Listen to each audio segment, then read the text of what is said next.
আপনারা কেউ ছবি তুলে নেন যাতে এই জিনিসগুলো সুসম্মানে তার বাবার হাতে আমি পৌঁছা বুঝিয়ে দিতে পারি নাকি এইগুলি নিয়ে ইয়ে করা দরকার এটা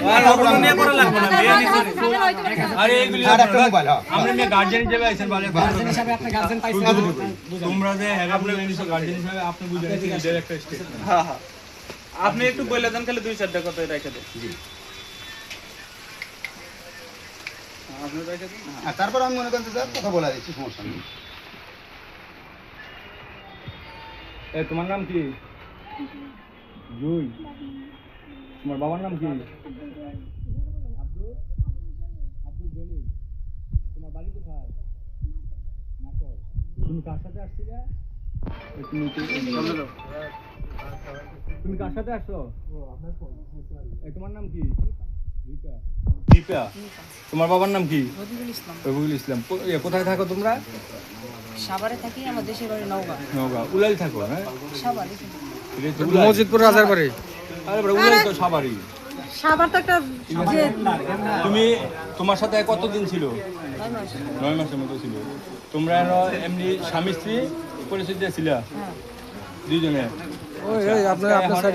বাড়িওয়ালায় যখন জানতে পারছে যে তুমিও মেয়ে তখন এরা আর তোমার রাখবে না এই মর্মে তোমরা এখন এই বাড়ি ছেড়ে দিয়ে চলে যাবা আমাদের জিনিসপত্র নিয়ে আমরা চলে যাইতেছি আচ্ছা ঠিক আছে আর তুমি তো জুই তোমারে নিতে আসছে কে উনি কি হয় তোমার আঙ্কেল আর ওর কি বোন তোমার মামা তো বোন আপনার নাম কি দৃষ্টি খানম আপনার কি হয় আপন খোয়া তো বোন আচ্ছা ঠিক আছে ওরা আপনার কাছে বুঝাই দিলাম সুস্থ অবস্থায় ওরা আপনার নিয়ে যাবেন আপনি কি ওর বাবার বন্ধু আপনার নাম কি আমার নাম লুৎফুর রহমান আপনার বাড়ি কোথায় সিরাজগঞ্জ আচ্ছা আপনি কারে নিতে আসছেন এই যে আমার বন্ধুর মেয়েকে আপনার বন্ধু মেয়ে বুঝা পাইছেন তো সুস্থ অবস্থায় ঠিক আছে এমনি আর কোনো ঝামেলা নাই তো ঠিক আছে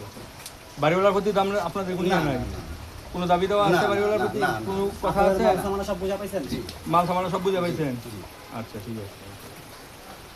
তারপরে আমি কি বিক্রি করে দিছিস হইছে হয়েছে আর ওটা লাগবে না আর সমস্যা নাই